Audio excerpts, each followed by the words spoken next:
Selamat pagi Bapak Ibu Jemaat GKI Nggura.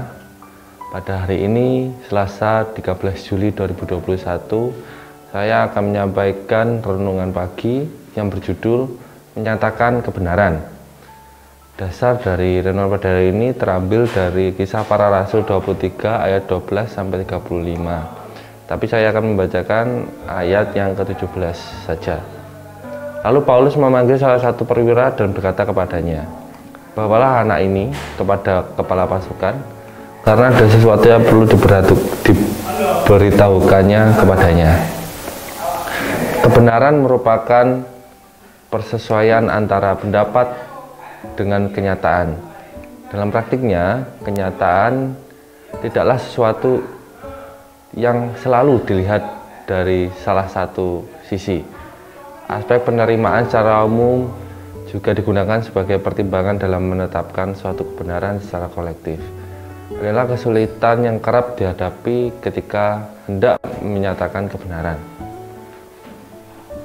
Kemenakan Paulus mendengar rencana sekelompok orang Yahudi yang menyusun skenario pembunuhan terhadap Paulus. Ia lantas bergegas menemui dan menyampaikannya kepada Paulus perihal yang baru saja ia dengar. Tidak berhenti sampai di situ, kemenakan Paulus juga menyampaikan hal itu kepada kepala pasukan yang dipercaya untuk mengamankan Paulus. Tindakan kemenakan Paulus tersebut merupakan suatu bentuk konkret perbuatan yang menyatakan kebenaran. Kemenakan Paulus tidak sekedar menolong Paulus yang adalah saudaranya, melainkan ia mencegah terjadinya pembunuhan berencana oleh kelompok orang Yahudi. Tindakan berani itu tentu berisiko, mengancam keselamatan nyawanya dan juga risiko yang lain. Tetapi, ia tetap menyatakan kebenaran demi mewujudkan upaya peradilan sesuai hukum yang berlaku. Takut mengambil risiko dan menanggung konsekuensi akibat menyatakan kebenaran kerap menjadi alasan orang untuk enggan menyatakan kebenaran.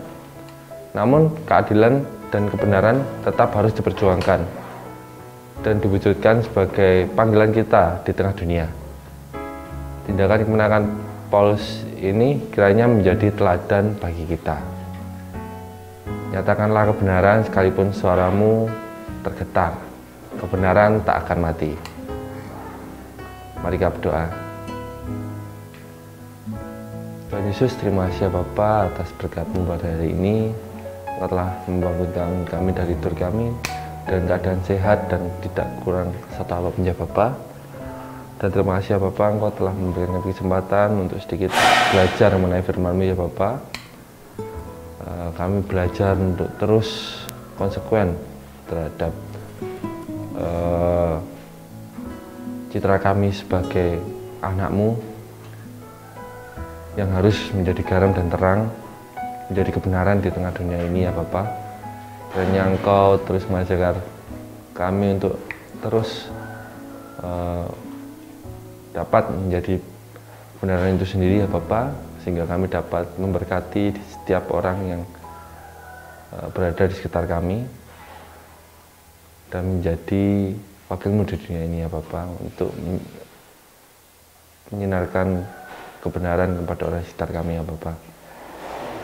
Kiranya Engkau terus menyertai kami dalam kehidupan kami sehari ini ya Bapa.